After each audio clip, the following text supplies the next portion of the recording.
Bom, e quando, né, já não é mais o princípio de incêndio, mas ele tomou já uma proporção maior, então o pessoal da brigada, tá? Não é para qualquer pessoa também tá mexendo nesses outros equipamentos, mas o pessoal da brigada pode fazer a utilização dos hidrantes, que são equipamentos que têm uma reserva de água maior, né? Porque essa água vem através da tubulação de uma água que está já reservada nas caixas, nos reservatórios que a empresa tem, né? Numa quantidade também já determinada em projeto, que vai ser no mínimo 7.500 litros, para você utilizar apenas nas situações de incêndio. Ela é totalmente assim diferente. As instalações hidráulicas, elas não fazem parte da mesma instalação da água de consumo, porque é justamente para aquela água ficar reservada para os hidrantes. E aí você tem hidrantes de solo ou urbano, que é esse modelinho aqui. Dificilmente a gente encontra um por aqui pela nossa cidade, tá? Mas ainda existem cidades que se utiliza desse tipo de hidrante. Tem os hidrantes industriais, certo? Que eles ficam nessa posição, né? Localizados dentro da área, que pode também atender às áreas externas, né? Ou a mais de uma área da empresa. E você tem também hidrantes de paredes, que é comum a gente encontrar nas edificações residenciais ou comerciais, e os hidrantes de recalque, que ele fica lá na calçada. Talvez vocês também nem tenham prestado atenção, mas todo projeto, necessitando de hidrante, ele acaba tendo que ter também esse hidrante de recalque, que é assim, ele pode ser utilizado caso acabe com a água da reserva dessa empresa e o pessoal do Corpo de Bombeiros precise colocar mais água para dentro ali daquele local. Então, eles podem utilizar essa tubulação e garantir que a água vá aí com pressão para ser utilizado nos outros hidrantes que já estão dentro da empresa. Dentro, né, dos hidrantes, ou para o uso dos hidrantes, nós temos as mangueiras. Essas mangueiras, elas têm diâmetro de 1,5 ou 2,5 polegadas, né? Também vai depender da vazão necessária para acabar com os incêndios dentro do material, né, das áreas que tem desse estabelecimento. São mangueiras que têm 15 ou 30 metros, e aí você às vezes precisa se utilizar de duas mangueiras, né? Para poder atingir aquele ponto que é necessário. Lembrando que quanto mais mangueiras a gente acopla no equipamento, eu vou ter que ter uma vazão maior aí de água. E tem que ter o cuidado na hora de manusear essa mangueira para evitar que arraste as extremidades, que são as extremidades que vão ficar acopladas no esguicho, né, que é o acessório para a saída da água, e no próprio hidrante. Não devo também deixar que alguma coisa fique por cima, né, que carros passem por cima da mangueira, principalmente quando ela estiver sendo utilizada, porque aí você pode é, é, fazer com que a água meio que volte, né, retorne, prende ali a pressão, pode até ter acidentes com a própria mangueira. Não entrar em contato com superfícies quentes, porque pode derreter as mangueiras. Evitar impactos nessas juntas, fazer a cada 6 meses uma inspeção, uma limpeza, né? Esticar essa mangueira, deixar sempre ela em área ventilada, mas protegida do sol, e verificar, né, se ela ainda está dentro da validade que ela vem aí em cada mangueira, com a data da validade parecida com essa que você está vendo aqui, 03/07. E quando ela precisar ser lavada, tem que ser com água doce, né? Com água limpa, com escova macia, sabão, detergente neutro e evitar qualquer tipo de produto abrasivo. Se ela ficou suja, manchada com óleo ou graxa, então procurar fazer a limpeza de forma adequada, jamais colocar nenhum tipo de solvente para retirar essas outras manchas, porque você vai danificar aí o material da mangueira. Você tem também, né? No momento que você faz a limpeza da mangueira, que você deixa ela secar no vento e na sombra, então você vai enrolar a mangueira, você vai guardar a mangueira. Você tem pelo menos duas formas de fazer esse acondicionamento da mangueira. Em espiral, né, que seria esse aqui, onde você está vendo um engate no centro da mangueira, depois que ela está enrolada, né, e outro engate, né, na extremidade. E você também tem uma forma de fazer o enrolamento, né, de guardar essa mangueira, que é chamado de aduchada, onde você faz uma dobra na mangueira, né, e enrola ela como se fosse dobrada, e aí na prática vocês vão ter uma orientação melhor, né, em relação a esse enrolamento aí da mangueira, e aí você acaba tendo aí as duas áreas de acoplamento, né, os dois engates bem próximos, porque aí você tem tanto o modo de enrolar como desenrolar, né, você tem que ter uma técnica para fazer isso, porque facilita ou dificulta um pouco aí em caso de utilização na emergência, né? Porque a gente também precisa ser muito rápido para poder fazer o uso desses equipamentos. Cada segundo aí é valioso porque o fogo está lá consumindo combustível, consumindo oxigênio e a gente precisa atuar bem rápido. E nesse slide ele está mostrando, né, a forma como você vai fazer o acoplamento das extremidades da mangueira no esguicho, né? Porque aqui você está vendo no esguicho, mas é a mesma forma que você utiliza lá no hidrante. São duas peças que a gente diz que elas têm engate rápido porque elas se encaixam e num giro você consegue travar esses dois engates. Aqui, na hora que a gente termina de utilizar a mangueira, você precisa retirar a água que ainda está dentro da mangueira, então você pode estar levantando, né, cada parte da mangueira, desde de uma extremidade à outra, e aí a água ela vai saindo e você consegue sim retirar essa água toda, né? Porque serão 15 ou 30 metros de mangueira, então essa é uma forma aí bem simples de você esvaziar. E aqui também você tem uma outra peça que é chamada de derivante, quando você precisa utilizar duas mangueiras engatadas em outra. Isso acontece quando você precisa ou reduzir ou aumentar o diâmetro da mangueira. Então, você tem aqui uma mangueira de 2,5, né, e outra mangueira de 1,5 polegada. Então, eu preciso fazer uma derivação dessa de 2,5 para de 1,5, então eu uso aqui esse equipamento. E se eu precisar também do contrário, da redução, eu precisar ampliar, eu também utilizo esse equipamento e ele vai ajudar aí a gente a usar os equipamentos que estão disponíveis dentro do local de trabalho. Nas extremidades, você vai ter esguichos. Os esguichos, eles são os equipamentos que vai direcionar a saída da água. Você tem o esguicho tipo agulheta, que sai apenas o jato sólido. Você tem esguicho regulável, que hoje é o que acaba sendo mais utilizado, porque tanto você pode usar em jato sólido, como você pode girar uma pecinha aí do próprio esguicho e fazer jato neblina, né? Fazer um chuveiro. Você tem esse tipo de esguicho aqui, que é um canhão, né? Isso aí é um dos modelos, tá? Onde você precisa alcançar uma área mais distante. Então, o volume, a pressão com que a água sai e o tipo do equipamento, ele consegue lançar um jato mais longe, por exemplo, do que os outros esguichos utilizados nas mangueiras.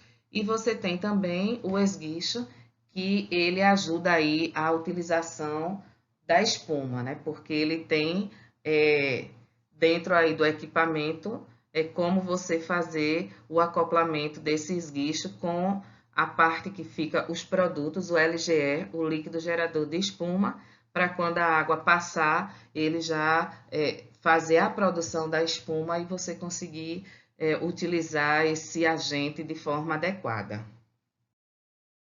Os esguichos, eles também precisam ser inspecionados, né? Você faz uma conferência visual, verificando se existe algum tipo de avaria, de dano, tanto na parte interna como na parte externa desse acessório.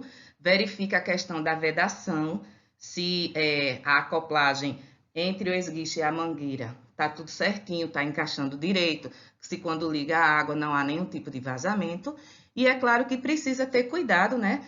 Para não estar soltando aí esse esguicho em qualquer lugar, estar soltando no chão, que às vezes a gente pensa que, porque o material é resistente, a gente pode derrubar, pode jogar ele no outro canto, e na verdade a gente não pode fazer isso, porque qualquer dano vai dar aí alguma interferência na utilização do equipamento como um todo, e vazão de água, alguma coisa desse tipo. E quando terminar o processo, terminar aquela situação de emergência, os equipamentos, né, os esguichos, eles também precisam ser lavados com água e sabão, escova sempre com cerdas macias e secá-los após a limpeza. Existem outros equipamentos que são instalados na empresa que vão auxiliar aí na detecção, na informação de onde está acontecendo o incêndio.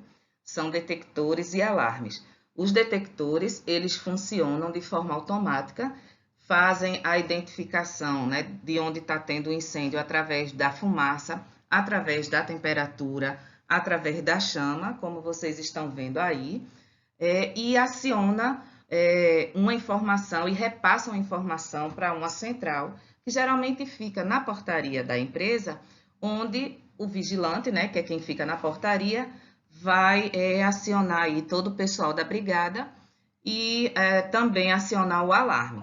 Pode ter um alarme automático ou pode ter o alarme manual, que justamente serve para informar todos os outros funcionários, né, que está acontecendo alguma situação de emergência, para eles procederem da forma como foram orientados no planejamento de emergência que a empresa já deve ter elaborado.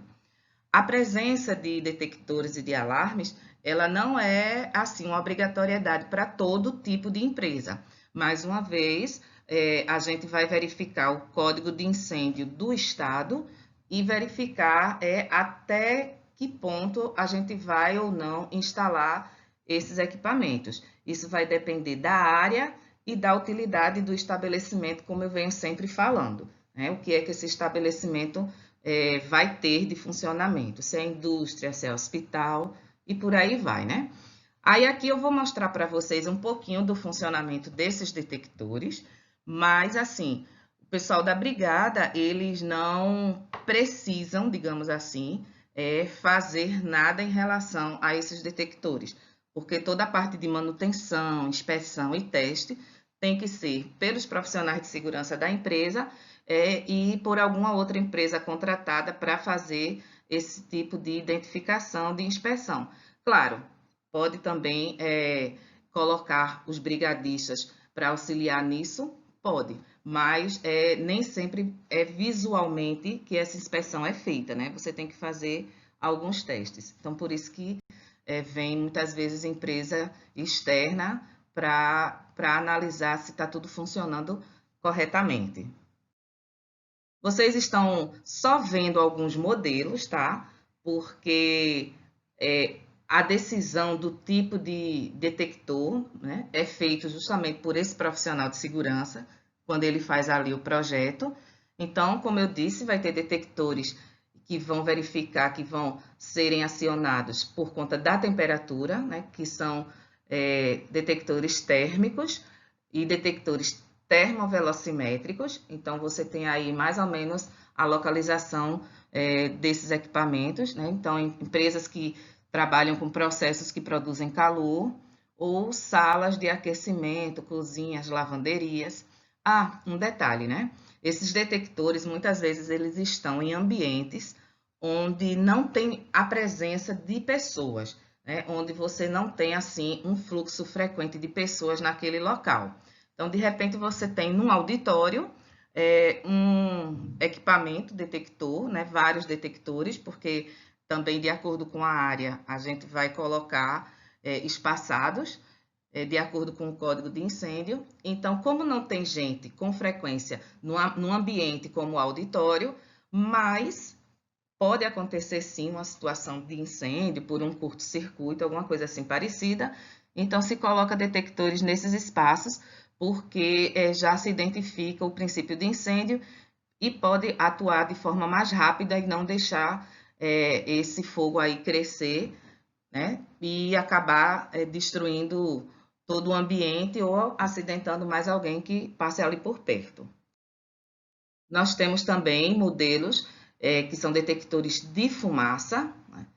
Aí são chamados de iônicos, um exemplo aí de onde você encontra um detector desse, em locais com presença de inflamáveis e solventes, ou detectores ópticos, que pode ficar em corredores ou rota de fuga, né, em locais com presenças de madeira ou papel. Talvez você não consiga diferenciar a partir do momento que você está olhando para um detector de fumaça que tem aí dentro da empresa. Mas se você pedir a informação, pedir a orientação ao pessoal que foi responsável ou que está com projeto de segurança, com projeto de incêndio, você vai conseguir aí identificar que tipos de detectores são esses. A título de informação, é bem interessante que você faça todas essas pesquisas. Mesmo como brigadista, você está fazendo sua atividade normal ali de trabalho, mas o conhecimento ele nunca vai ser demais, né, para a gente até verificar se não quer se especializar mais nessa área e continuar os estudos também, né? Então, fica aí a dica para vocês. Bom, e os alarmes, eles ajudam, né, a transmitir a informação desse princípio de incêndio. Ele pode ser manual, como você vê aí, de acordo com esses modelos, uma caixinha que tem uma partezinha de acrílico e você quebra esse acrílico, né, aciona ali o botão e ele está diretamente ligado a uma sirene e essa sirene vai emitir o som que todo mundo na empresa já deve conhecer, que simboliza que está tendo uma situação de emergência e a partir daí cada funcionário já vai saber qual o procedimento que ele deve seguir, né? O que é que ele precisa fazer para se encaminhar de forma segura, né? Andando, sem estar correndo, para também não estar se acidentando, até um ponto de encontro, até um ponto também que já foi definido pela empresa como um ponto seguro, né? Para ficar longe ali dessa situação de emergência. Mas aí vai depender do plano de emergência de cada empresa, tá? Tem também os indicadores, que eles podem estar junto com a parte sonora e a parte visual. Isso daí, quando você tem um ruído muito grande na empresa, né? Dentro do ambiente de produção, talvez a sirene, talvez a parte apenas sonora, ela não possa ser detectada facilmente. Então, aí você pode usar o indicador visual, que vai ter uma luminária aí que vai ficar piscando, vai ficar alternando cores, para que os trabalhadores também identifiquem que a situação de emergência está acontecendo, para eles poderem agir.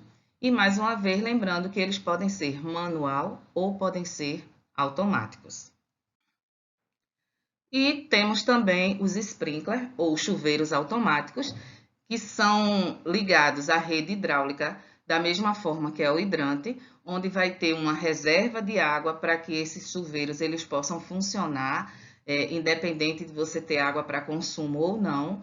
E eles são ativados também a partir do momento que existe naquele ambiente uma situação de incêndio, uma temperatura elevada, onde essa ampola que você está vendo aqui, vermelhinha, mas pode ter de outras cores, porque vai depender aí da temperatura necessária para que essa ampola ela quebre. Os chuveiros são acionados e automaticamente vai sair água e vai começar a extinguir o fogo de maneira mais rápida, né? Sem precisar da presença dos brigadistas ali naquele local. A definição, né, de ter ou não chuveiros automáticos está dentro do código de incêndio e também vai de acordo com o que está dentro daquele ambiente, porque, como vocês viram nos slides anteriores, na aula anterior, se eu utilizo a água em algum tipo de material, em equipamentos energizados, eu posso ter um problema até maior do que o incêndio. Então, a localização dos sprinklers leva tudo isso em consideração. Os sprinklers, eles são instalados também por empresas especializadas.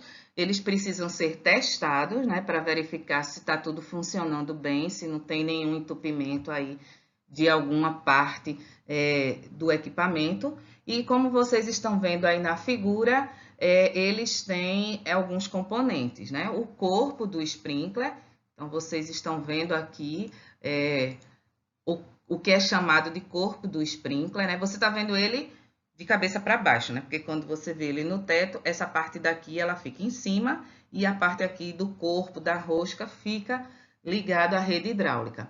Você tem o elemento sensível, que é a ampola, e a gente tem outros elementos que podem estar substituindo essa ampola, né? Para fazer a mesma função, que é, enquanto essa ampola, enquanto o fusível estiver no lugar, a água não sai. A partir do momento que ela se quebra, aí você tem sim a liberação da água para funcionamento desse chuveiro, né? Você tem a sustentação dessa ampola, né, que é o obturador, tem elementos de vedação, o elemento responsável por dispersar a água, que é esse defletor, né? E na próxima slide a gente vai mostrar alguns modelos de sprinkler.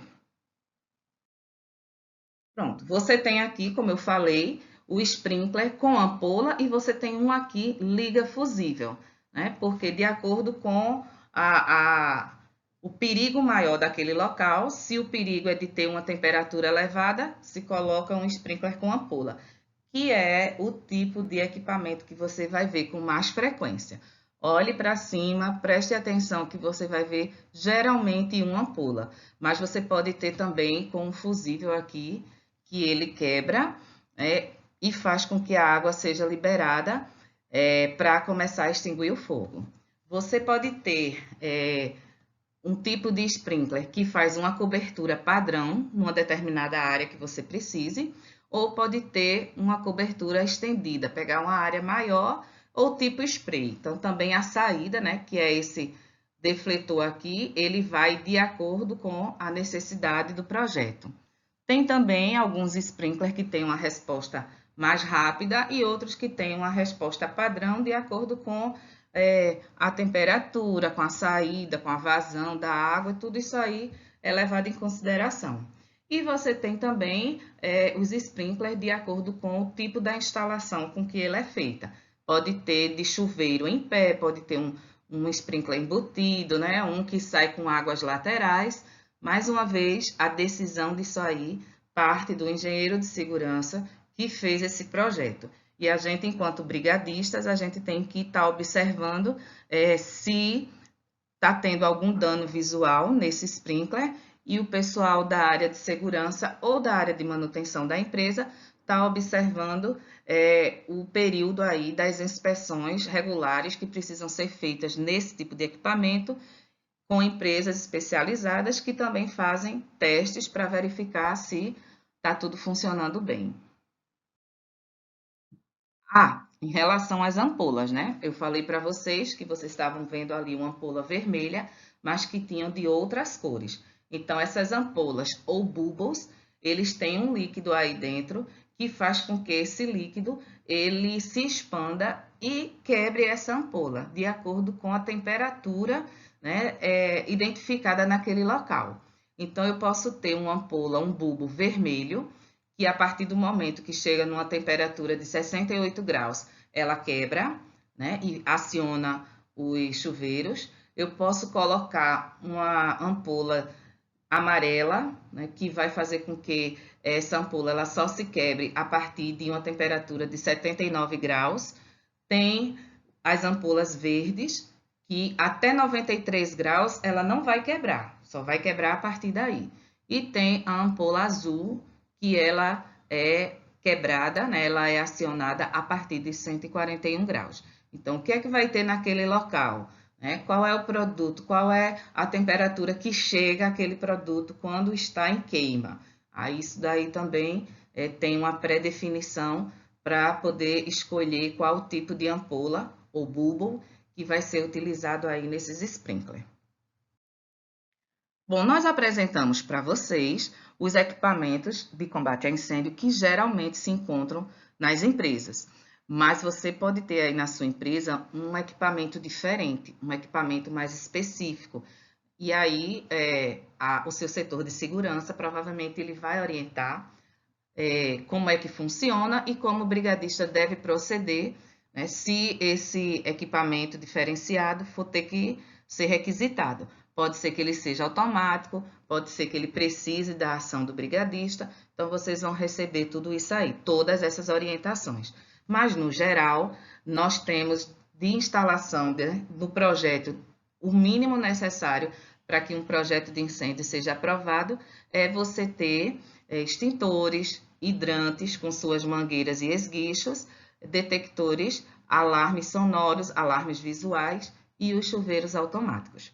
Então, montada toda a estrutura que vai auxiliar no combate a incêndio, a gente ainda precisa, né, ter uma outra orientação, que é justamente no momento que os alarmes são acionados, qual é o procedimento do trabalhador quando existe uma situação de emergência? O que é que eu tenho que fazer? O que é que eu preciso fazer?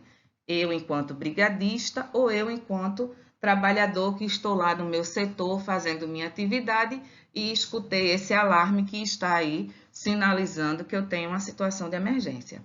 Então, a empresa ela vai elaborar um plano, né, com esses procedimentos, vai padronizar que tipo de ação deve ser realizada, que tipo de sinistro, e em cada sinistro, qual deve ser o comportamento para a saída dos trabalhadores daquele local. Porque a ideia é que todos os trabalhadores saiam do local de trabalho, né, do seu posto de trabalho, e vá para um ambiente seguro. É um ponto de encontro, como é chamado, onde a empresa já detectou que ali ele vai estar seguro, que ali ele não vai ter perigo de ser atingido, caso esse sinistro ainda esteja em evolução.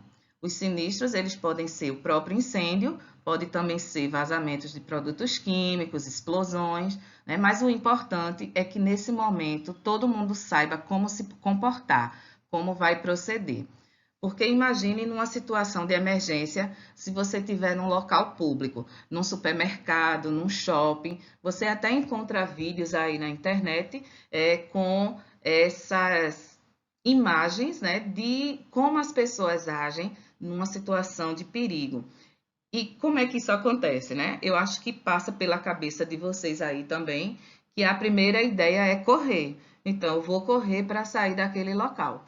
Mas essa é a ideia pior que a pessoa pode ter, porque imagine todos tendo essa mesma ideia de correr, vai haver uma saída desordenada e nessa saída desordenada as pessoas vão começar também a se acidentar, a se atropelar. Pode cair gente, né? Pode passar um por cima do outro e talvez a tragédia seja até maior. Então, na hora de fazer um planejamento de evacuação diária, o pessoal que está disponível para fazer esse planejamento, né, que vai ser o pessoal da área de segurança, mas pode também envolver coordenadores, supervisores, trabalhadores de outras áreas para poder ajudar aí nesse processo para que haja uma saída mais rápida daquele local de trabalho de forma segura. Então, vai se verificar o número de ocupantes de cada ambiente, de cada sala, do setor de produção, as distâncias que vão ser percorridas até chegar nesse ponto de proteção, né? Lembrando que quanto mais longe, quanto mais distante a gente puder estar desse sinistro, né, dos ambientes da empresa, é melhor. O tempo, né, que geralmente vai se gastar para chegar nesse ponto seguro, né? Números de pessoas que tenham algum tipo de incapacidade, então essas pessoas elas precisam ser acompanhadas mais de perto. Número quantidade de saídas, sentido das saídas, se tem portas, né? Se elas são livres, se essas portas são automáticas, se elas são manuais. Então, tem que estar tudo isso registrado. O alarme sonoro do incêndio ou de algum outro sinistro, ele também precisa ser padronizado, porque em alguns momentos a empresa vai precisar fazer um teste, vai precisar fazer um simulado, que é aquela situação onde a gente diz que teve o sinistro, mas na verdade a gente vai estar treinando para verificar se o que está planejado, né, se o que está no procedimento vai dar certo. Então, esses alarmes sonoros, eles têm também formas de você utilizar. Aí as empresas podem utilizar, por exemplo, um alarme que ele seja bem rápido, né? Só um toque e para. Então, aí pode ser um indicativo de que é só o teste da sirene. Pode ter uma outra situação que você toca 2, 3 vezes nesse alarme. Pode dar uma outra indicação.